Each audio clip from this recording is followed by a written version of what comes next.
Somebody's flushing the toilet. Wait a sec. Flush away. Okay. Yeah. Ready? Hi, welcome back to Inner Shelves. I'm Judy. And I'm Michael. Today we're back to our top 100 board games of all time, 11 to 20. Ta-da! Wow. Okay, are you ready? We're getting close. This is our second to last video. I know, I'm so excited. Okay, let's start with number 20. Go ahead. No, you go first. My number 20 is very tiny. Another tiny game? It's not what you think. Okay. It's Tiny Town. Oh yeah, Tiny Towns. Tiny Town Aw. is designed by Peter McPherson. This game, basically you have a town board and you're trying to construct buildings with resources, and then once you finish, you take away the resources and then put the building on it. And you have those cards individually, they represent different things and they have their own scoring system. Different types of buildings and stuff. It is brain burning. Oh. And it's so good. It is so cool. They do something in this game that I love and I've never seen before. Mm-hmm. So if you have to fill the pattern to create one of the buildings, you might have to put 4 different colored resources in a pattern. But the cool thing is when you complete it, you take those resources off and put the building on, but you get to choose which of the squares to put your building on. Yeah. So as you remove your resources, you're actually only taking up one square, which then opens up your board more. It's totally up my alley because those buildings you construct, they're all in different shape that you have to complete. Yep. So once you finish, you block one spot. Yeah. And now other building has to work around Yeah. it. So chances are you're gonna have some spot left empty. Yeah, totally. And they're minus points at the end of the game. Yeah, we know because you had minus points. In our live playthrough, I had -2 or something. So sad. Total. But that was so awesome. Yeah. Yeah. My number 20 is a game from my favorite designer, Stefan Feld, and it is called Carpe Diem. Carpe diem. I love Carpe Diem. Yeah. So Carpe Diem, the board where you're traveling around to collect the tiles to put on your own player board. Yeah. There's 2 different ways you can do it. The original was you have to move in a star, or you can just move around in a circle. Mhm. Mathematically, it's exactly the Yeah. same. But you're just putting these tiles into your own little player board. Yes. And you're building different buildings or different plots where they produce different resources and things like that. But the reason why this game shines for me, oh my gosh, do I love it. Off to the one side of the board, you randomly pull all of these gold cards. Yes. And you place them on the board, and each card has a half a circle on the sides, top and bottom. Mm-hmm. So when you place another card up beside it, it creates a full circle. At the end of every round, every player has to take one of their player markers and put it on one of those circles. Mm-hmm. So it's overlapping 2 cards, and collect the bonus if they have those resources built. Yes. Or minus points if they don't. Mm-hmm. But you have to choose one. Yeah. And then it's covered and nobody else can choose it for the rest of the game. Yeah. And it's so cool because it creates this moment of, I know Judie is going for that end of round goal because she has so many resources. I might get minus points, but I'm still going to take it because it'll stop Judie from getting a lot of points. Yeah, they're competitive. Oh, it's so cool. It's such a great, typical Stefan Feld, thinky, beige Very puzzling, Euro. for sure. And I just love it. Carpe Diem. Amazing. I love it too. Yeah. Number 19. I'm going to show you my shelfie. Your shelfie. It's the game My Shelfie. My shelfie. Oh yeah, that's fun. It is such a cool game. Yeah. Actually, I play more with kids than I play with you. Yeah. It's got this stand-up 3D. You can say 3D, but it's a stand-up board Like with Connect different 4. grids. Kinda like Yeah, Connect 4. yeah. And so what you do, you draw those items from a bag and you lay out on the board, the main board. And when you take the tile, it has to at least one side open. So you cannot take one that is surrounded with stuff, right? Yeah. Yeah, and you can pick up to 3, and then the way you put into the board is very unique too. You only can put it down in one column. You cannot just drop in any one. Yeah. So it's limited, but it's cool because there is public objective. Yep. There's also private objectives. Yeah. And there's just so many point salad. It's so fun. Yeah. So good. I have to admit that after I played it for the first time, I thought to myself, actually, I said it out loud. I said, this is a lot better than I expected it to be. Yeah. I knew it was going to be okay and I would have fun. Like, I didn't think I was going to hate it or anything. But after I was done, I thought, whoa, there's more game here than I thought there was going to be. Yes, cool. It's And awesome. This is why it's high on your list, because this is a puzzly kind of spatial awareness, but also 3D, hands kind of tactile. Yeah. Oh, I love it. I love brain it. puzzle. This is a Judie game. That is my game. I love it so much. Cool. Yeah. Awesome. Okay, my number 19 is a game from Flat Out Games called Cascadia. Cascadia, award-winning game. Oh, boy, do I love Cascadia. So good. Yeah, so Cascadia is from Flat Out Games, like I said, and it shares the DNA of a couple of other Flat Out Games. Yes. Calico and Verdant. Yeah, they yeah. kind of have the same mechanic in it where you're choosing tiles to put on your board. Where Cascadia shines for me is that there's no real restrictions on how you place your tiles. It's pretty free, yeah. It's so free, and I just love that. You're trying to get terrains close to each other. Yes. But you're also having these wildlife tokens that you need to put on your terrains if that tile shows that wildlife. Yeah. And there's so much replayability because the way each wildlife scores changes from game to game.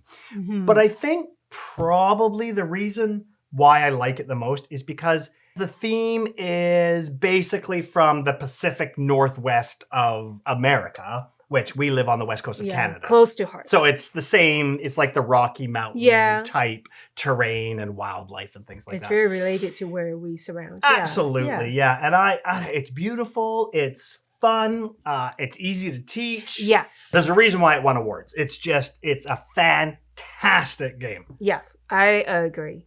Number 19. Yay, my number 18. Okay. Okay, this one I have love-hate relationship. It's Paladins of West Kingdom. Wow. 18. Yes. Yeah, fair enough. Yes. Fair enough. I love Garfield's games. Yeah. Shem Phillips and Sam McDonald. Yes. They did a wonderful job on those Viking games and those West Kingdom games. Yep. And I love the two series. Yep. And this one, I hate it because it's really hard to score. Really, really hard. Really hard. But it's so good. Yeah. So good. It's one of those games where you're 3/4 of the way through and then you realize, wait, we still have 0 points. I know. maybe just me. I'm sure out there, there's so many good strategy out there. Because the points ramp up near the end. Yeah. You get points for all of these different things, but you only get points if you move far enough along. Well, that's kind of key of this game. You have to build your engine. If you kind of want to do everything, you can score. You have to focus on one and stick to it and go for it. But you can't just focus on one. Because you have to do a little bit there. Everything needs a different attribute. Mm-hmm. You get attributes for one thing, but they need different attributes in order to get those attributes. But then those attributes need other attributes. So you have to kind of balance it, yet still really go for something else. Yeah, that is so fun. Good game. Yes. Great game. Want to play now. Cool. That's 18. All right. My number 18, I don't know if you've played it yet. I'm not surprised. No, we own it. I don't know if you've played it. Oh. This is really high on the BGG rankings, and it took me a very long time to play it. A Feast for Odin. Oh, no. Yeah.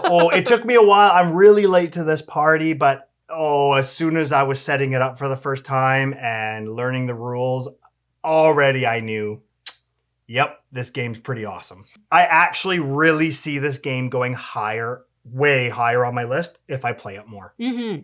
I've only played it 2 or 3 times. Yeah. That's why it's only at 18. But wow, it's so cool because you have a central board with all of these actions you can do. And it looks quite overwhelming with a million actions you can do, but they all kind of go together. Yeah. And there's hunting and whaling and raiding, and it depends on what kind of ships you've built. You have to build different ships in order to be able to do different things. Viking, right? Viking theme. Viking theme, exactly. Yeah. And then all of the resources come in different colors and different sizes. Yep. And the colors are in ranks. But then you take those and you have to have enough to feed at the end of every round. But you also take those and put them on a board in front of you, kind of Tetris style. Yeah. And as you start building them out, the further out you go, if you've completed a whole corner, then that's how you start scoring your points, the further out you go. And then you can get other boards that come out as if you're going exploring that you can put these resources on and do the same thing. There's so much to do, but it's just intense. It's awesome. It's thinky. It's thematic. So good. I guarantee this will be higher on my list once I've played it more, but I've only played it a couple times. A Feast for Odin. Oh, so good. Are we getting excited yet? Oh, can't you tell? I'm smashing the table. I'm so excited. Number 17, Brew. Oh, yeah. Wow, we haven't played that in ages. You know what? This is me. It is cute. It is fun. It is brutal because you're hurting each other as much as possible. It is awesome. So what you're saying is it's brutal. Yes. Yes. Oh, yeah, Brew is good. So Brew, the board is double-sided. There's daytime, there's nighttime, and there are also forests that you want to go out, claim the forest. Yeah. And you each have your own character. The character has its own ability, and in the game, you also brewing potion, and you're training creature to be your companion. Yeah. And the reason why it's so important is because you want to finally release those creatures, release them to the forest. Nature? It's not that easy because you want to get higher point if your released creature match the color of the forest you claim. So how we claim this forest, you need to have your color of dice. And so there are only certain spots. If I have more, I claim it, right? Yeah. So when some element dice go on top of this guy's, I claim it. Yeah. And I take that. So she's so brutal. It is so competitive. Yeah. It is so awesome. This one cackles the entire time she plays it. It's so mean. Good. It's so good. In a healthy way.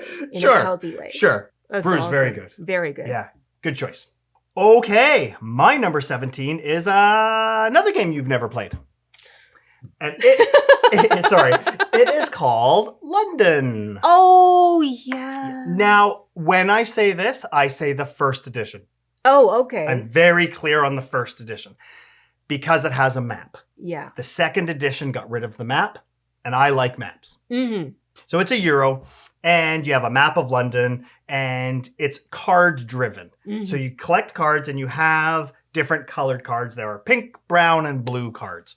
And what you need to do on your turn is you need to play a card in your city. So when you play a card, if I want to play a pink card down that has different resources or does different actions, I have to get rid of another pink card from my hand and put it on the main board, which then that card becomes available to everyone else at the table later. Oh, no.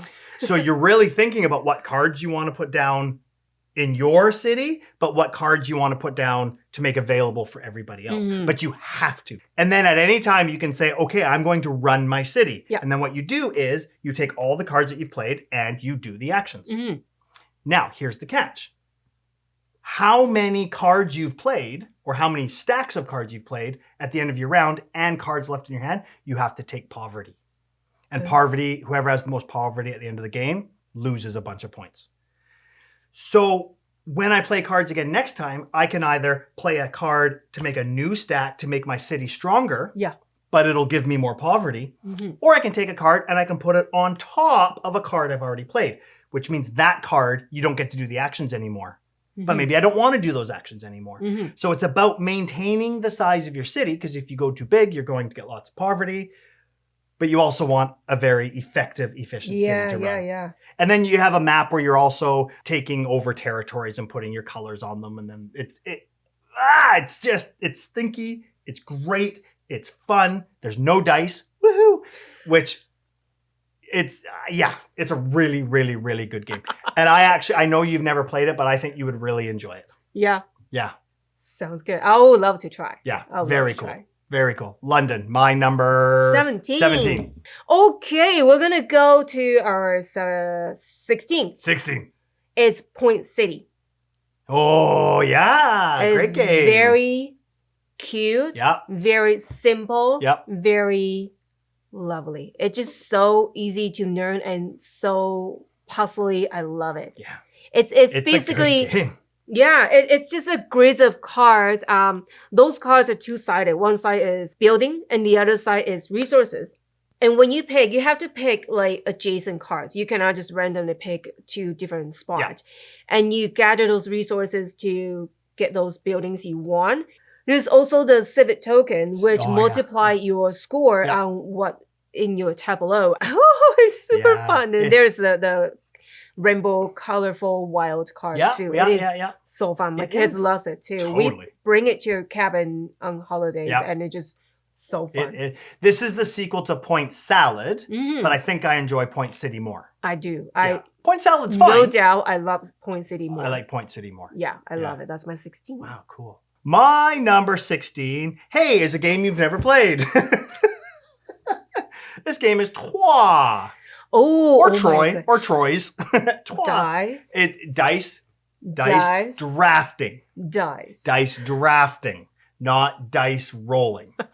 Dice drafting. I really want to play this one. It's on my to-play list forever. It's fantastic. So, quickly, yeah. There are different areas on the board where you're going to have different workers. And however many workers you have in each area, that's how many of that colored dice you get to roll. But you roll the dice and then you have them in a pool, and then you're going to start spending them to do different actions. Okay. Maybe activating cards or putting out other workers, things like that. People can steal yours. They can pay to take your dice from you, though. So, because... No. If you want to play yellow, you can play as many yellow as you want at one time. Okay. But if you don't have very many, you can steal other people's, but you pay for them. So that's kind of fun. And there's a whole bunch of other really cool mechanics. Like at the beginning of every round, you roll the black dice and then you have to take turns getting rid of those. So you're wasting your dice doing that. But that in itself is fantastic. But this is the piece that I think, I just love it, is... At the beginning of the game, you get a private end game goal. Okay. Now, there are only a few in the game, so you know what all of the end game objectives are. Yeah. But I don't know which one you have, and you don't know which one I have. And everyone at the table affects everybody's scores for it. So even though it's private to me, you still score for it. So throughout the game, you're trying to guess what objective card I have because you want to try to do that as well. Sounds like it's the game we need to add to our collection. How come we don't have it? It's really, really good. But I love it because I play it with my friend all the time who owns it. And him and I have played so many games together and we played a lot of poker and things like that. So there's always an element of... The guessing, yeah. I'm trying to make him think I have an objective card that I don't have. Okay. So maybe I'll go really heavy on something that I know is another objective card that I don't have. You're going to bluff. I'm going to try to bluff him. And then he thinks that and then he starts saying, wait a second, that's too obvious. Why? I know that you know that I know that I have that card. You know, it's all, it's good. We need to get it. Yes. It's my kind of, that kind of game. It is a great... Fantastic game. That's awesome. Yeah. Let's get it. Okay.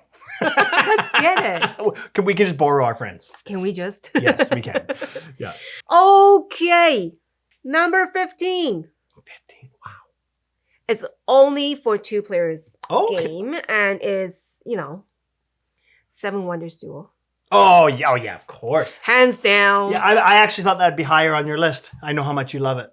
I know, my gosh, my Yeah. top 20, I just want them to be all on number 1. It's true. It's true. They're all so good. It's true. There's 3 different ways of setting up. Each row, there is card showing, and the next row, the card is face down, and the next row, card showing again. And you're just trying to get the card that's not being covered and try to build your hand. And your tableau. Yeah, to construct the wonders. Yeah. Or you can go heavy on the military and advance your military and then get your opponent that way.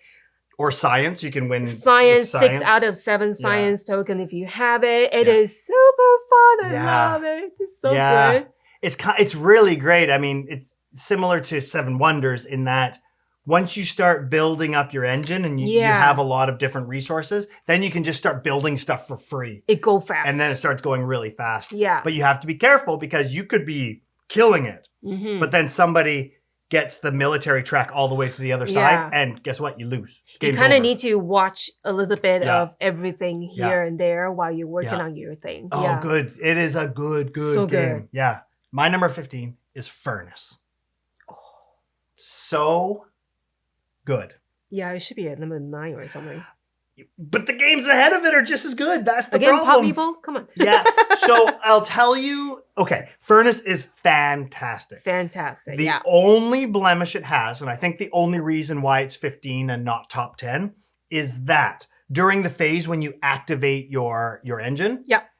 everybody does it simultaneously at the Mhm. table. So unfortunately, I don't really get to see what everybody else is doing. Yeah. And to me, that's my favorite part of gaming. Yeah. To see everyone's Right? strategy. Yeah. I want to see what you're doing. I want to see what my friends are doing. Even if it's my opponent, but they have this amazing turn and I can just say, oh, that was awesome. I just like to see what everybody's produced. Yeah. That's the only blemish on this game. But it's still fantastic. Mhm. What is amazing about this game is the auction mechanic. Mhm. Everybody has a token of their color, 4 tokens, and they're ranked 1, 2, 3, 4. Yeah. There's a bunch of cards on the table, and you go around and you just start putting your tokens on these cards to bid for them. Yeah. You don't have to start with 1 or 4. You just put any one you want. Mhm. The only rules are you can't put one of your tokens on a card that already has one of your tokens on it. Mhm. And number 2, you can't put a token of value that already has that value. So if you've put a number 2 on a card, I can't put a number 2 on the card. I can put a number 3 on the card. Mhm. Then, when everybody's placed all their tokens, you go from left to right, and order is important because this is what happens. The person who put the highest ranked token gets that card to put into their engine. Yep. But at the top of every card is a compensation. Mhm. If you lose, you still get compensated what's on the top of that card. Mhm. Not only do you get compensated, if you lose with a 1, you get that resource or conversion, whatever the compensation is. Yeah, yeah. But if I lose with a 2, Mhm. I get to do that twice. Yeah. If So I sometimes lose, you just want the resource. most times you just want the compensation. Yeah. Like, no, I don't want Right. this token. Why do I want? Right? It happens. Sometimes Yeah. you'll put a 1 down wanting the compensation. Nobody else puts a token on it and you want it and you don't want it. And then the other thing is the order because you go from left to right. Yeah. If your compensation is a converter, but you don't have those resources to convert, Wow, wow. wow, wow, wow. Exactly. So you might want to get resources early. There's so much to think about. Yeah. And then when the cards are in your tableau, Yeah. then you can start activating every card in any order you want. And it's just this thinky, brain burning, oh, I need That these part resources take me to forever. convert. But I want to see what everybody else is doing. Yeah, I That's, see what you mean. That's my only slight criticism of the game.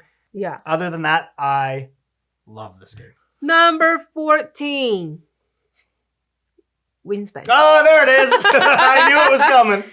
You see it coming? You see it? Of course. So you're playing Wingspan, lots of birds and lots of habitat, and you're making your decision. Timing is important. What card you put down is important because you want to get the action going. It is so fun and I love it. So every time I play, I find a better and different strategy and it's just so fun. Yeah. I really feel like this game is best if you have a strategy, Mm-hmm. but also be willing to shift and pivot. Yes, you have to change it because you don't know what card comes out. Yeah, exactly. Exactly. Yeah, I agree. Yeah. And the expansions are great too. I know. So cool. Such a great, beautiful game. Yes, it is. Cool. Very cool. Okay, my number 14 is a series where the other one from this series was earlier in my list. Oh, have I played it? Maybe not. You've played the other one, you haven't played this one. And this one is Undaunted Normandy. Oh, yay. So yes. great. Just deck building, dice chucker. And it's a game like this because I'm horrible at rolling dice. Everybody knows it. But it's a game like this. It's just pure fun that it doesn't matter. It really doesn't matter. It's not like a 4-hour game where your dice rolls are super important. I mean, you're just basically throwing dice all game trying to battle each other. And it's cool because it comes with a book of scenarios. Yeah. So you set up the board completely different each time and they have different objectives on how to win. 2-player only, by the way. It's pretty funny because all the different cards and the different types of people that you can put in your deck, like riflemen and scouts and all of these. But they've all got names on the bottom. Yeah. So it's pretty neat when you have one of your cards that kind of did the most damage in the game. At the end of the game, my friend and I are always like, okay, who's the hero of the battle? Who was a waste? Who did, and you can pull out the names. Yeah. It's cool. It's fun. Yeah, it's fun. very cool. But you're right. It is about World War II, which is a horrific event, obviously. And you learn the history from it, right? Yes, we got to learn because we cannot just blind from it. But for me, it's great because we have so many deep, thinky strategy games. Sometimes it's fun just to get this dice chucker, throw some dice, try to battle each other. And that's it. And just have fun. Yeah, Great. exactly. And that out of those types of games, this is my favorite. And that's why it's so high on my list. Great game. All right, we're going up to number 13. This is my first favorite Viking game ever. Your first favorite Viking game ever. Okay. It's Raiders of the North Sea. Yeah, I knew that was coming. Like I said earlier, I really like Garfield games. Yeah. And this Viking and the West Kingdom is just... Especially with the expansions. Yes, how they make meat and drink. Yeah. So you're going out to raid if you hire enough crew, and then you can go out to like outposts and harbor, like different layers. You can go deep further out if you have enough resources, right? At the town, there are different buildings, different section, different area. You play a meeple. Yep, a worker, yep. And then you have to pick up a meeple from somewhere else. Yeah. So there's no way you can put it down and then pick up from there. You have to pick another one. And you do each really action. Cool. Yeah. Yeah. Yeah, and that is really cool because you can you can utilize, okay, I need different shades of meeple and they have different ability and I need a strong one, I need a weaker one, I need to go far, go close to get resource. Yep. It's cool. It's very easy. It's great. I love it. I think once you add a couple of the expansions, it gets a little bit more complex, but the base game especially, it's pretty easy to teach and play for sure. Absolutely. Yeah, fantastic game. Fantastic game. Yes. Yeah, cool.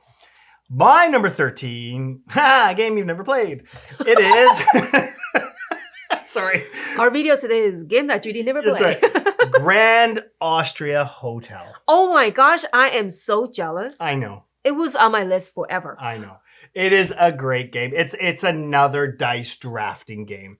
And all the dice drafting games that are on my list, they all utilize the mechanic in a little bit different way. And that's why I like all of them. Yeah. So the way this one works is all the dice are communal. They're all the same color. And you roll them, but you organize them by value. So all the ones go in the one spot, the twos go in the two, the threes, fours, fives, sixes. All the ones, you can get 2 different types of resources.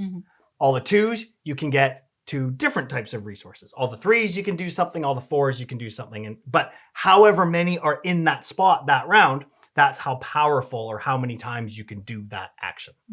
The sixes, then you can do any of the actions. And I think that's really cool because you're all using the same dice. You don't have your own dice. But then you're basically running a hotel, and at the beginning of the turn, you get guests and you put them down, and you have to get the right things from the menu, like your resources or like wine and cake and things like that. Mm-hmm. And then you have to, whatever their card says, you're filling recipes basically. And then that card you've fulfilled that card. But then you also have a hotel where you're trying to put your guests into your hotel with all of these different color tiles, and the higher up the hotel you go, then the better the points and things like that.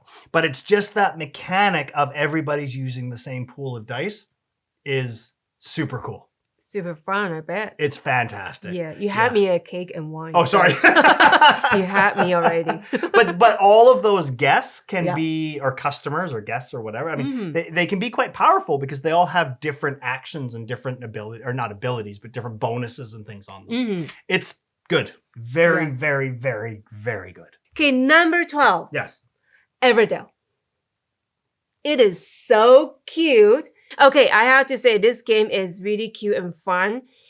I love playing it, although there are some nitpick parts I wish that can be better. Okay. I don't have space every time I play it. Yeah. And the stand is kind of small. I cannot really see it. Fair enough. But other than that, this is so cool. You go to different spot and then get the resources, and then you play your card. Each card has different score systems and different ability. It's just so fun. Many, many, many, many people are going to agree with you. Just not this one. I do not. It's like, what? It's fine. Yeah, that's okay. It's fine. There is always a game for everyone. It's just not your game. Overall, I do enjoy this game very much. I think it's very cute, very thinky. And I like playing cards when you have to pair the set with their ability and use their score mechanism. It's really thinky.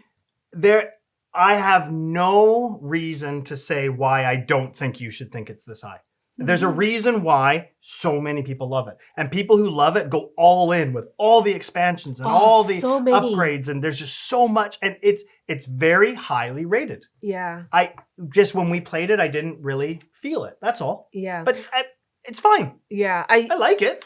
It's not like Earth, where I don't get it. I don't know why people like it. But I can totally see why people like this game. Yeah. It's just not really my thing. That's all. And that's okay.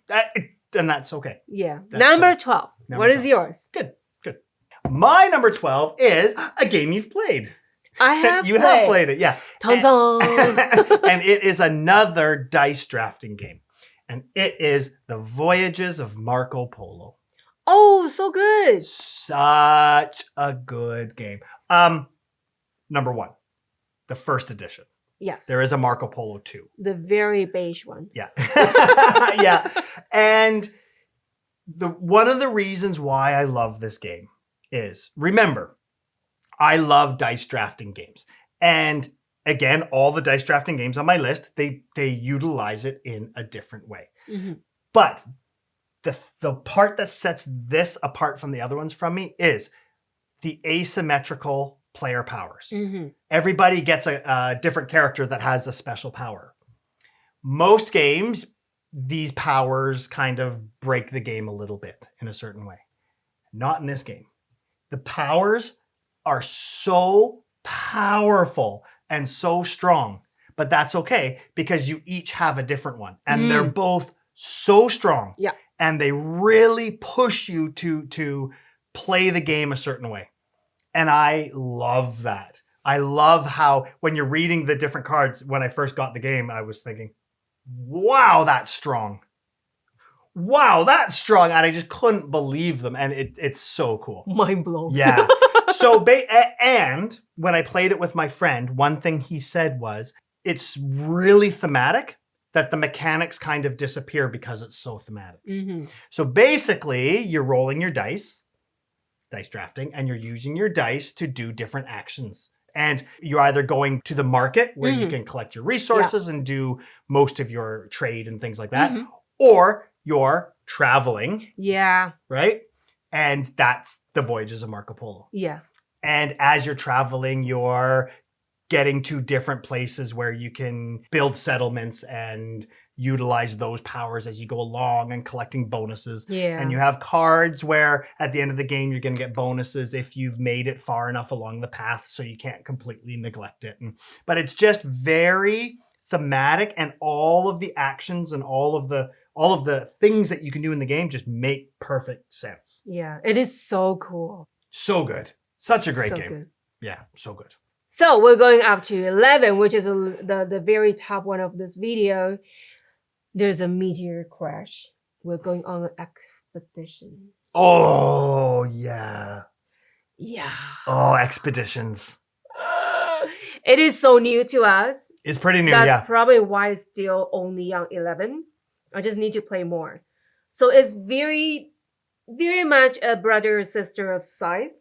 Same universe. Yeah, it's very similar, but there is a meteor crash, and now you're going out to expedition and do all the, trying to find out what is going on. Yeah. And I like how the setup is very different. It's not a board, it's with those tiles. Yeah, big tiles. Yeah, very big. And you set out in different ways to discover new location. Yeah. It's similar to Scythe because when you have those objectives, you complete, you put a star, and when you put out all 4 stars, it triggered the end game, but that doesn't mean you won. Yeah. Does not mean you won. Just like in Scythe, yeah. Exactly. So it's very puzzly because sometimes I still want to stay on it, but no, I need to discover more. But then I see him starting to finish and I need to catch up, but I still want to explore more. I know, right? Totally. It's just so fun. Yeah. And there's 3 things you can do. You can upgrade your mech, you can meld meteorites, and you can go out on exploration, I think it is. And again, these all score you points, but like we talked about with Paladins, you kind of want to do a little bit of everything, but it really helps to kind of build up one of them really strong. Yeah, right? Really strong. The way you go out and discover new location and do the action and collect resources is very close to Chronicles of Evil. Yeah, a little bit, actually. Which is another, kind of adventure game, but this is kind of different. I just love how it combined that and also combines Scythe. Yeah. And the mix is just a sparkle of goodness. Goodness. Because you love both of those games. Yes, I do. So, yeah. So it's awesome. Yeah, fair enough. Cool. Good one. Expedition. My number 11 is Dinosaur Island. Oh, love it. It's so good. So, oh gosh, Dinosaur Island. Oh, there's dice again, and you're drafting dice and for DNA, and you're building up your cold storage of DNA, and you're just trying to build your dinosaur park and put different dinosaurs in it, and that's all fun. But the best part of the game is one of the phases of the round is you have to let all of the patrons come into your zoo to collect points. Yeah. And then there's also you're drawing from a bag, and if you get the yellow ones first, they're the hooligans, so they cut the line and you can't get points or anything like that. Now, get out, hooligans. I just love it. This is so cool. Then once all the patrons are out at your park, then you have to calculate your threat by how many scary dinosaurs you have. Yeah. And you have to balance that with your security. And if it doesn't match, the dinosaurs actually start to eat your patrons. That's kind of funny. I love it. It's the best part. And everybody that I've taught this game to and everybody that has played it for the first time just loves that mechanic. And talk about thematic. I mean, you're literally building your dinosaur amusement park, but you are scoring points based on that, but also on patrons coming in to explore your park. Yeah, so good. And I love the retro feel to it. It's that kind of pink and blue, it's very 80s feeling. It's very cool. Right? The art. I mean, let's be honest. This is Jurassic Park. Yes. Without the IP. This is what this is. let's just be honest here. Yeah. But it's not Jurassic Park. It's called Dinosaur Island. But wow, is it ever good. Whew. We're almost there. It was so close. We can see it. So close. So that is our 11 to 20 in our top 100 board games of all time. Yes. Next video will be number 1. Number 1 to 10. Yeah. Have you played Have you tried to rank your game from Pub Meeple? Give it a try. Tell us what's on your list. Leave a comment. Tell us what you think. And we'll see you next time. I don't get to say my part? Oh, okay. Until next time. Oh, and until next time. Go ahead and get another game off of your nerd shelves. Take care. Bye.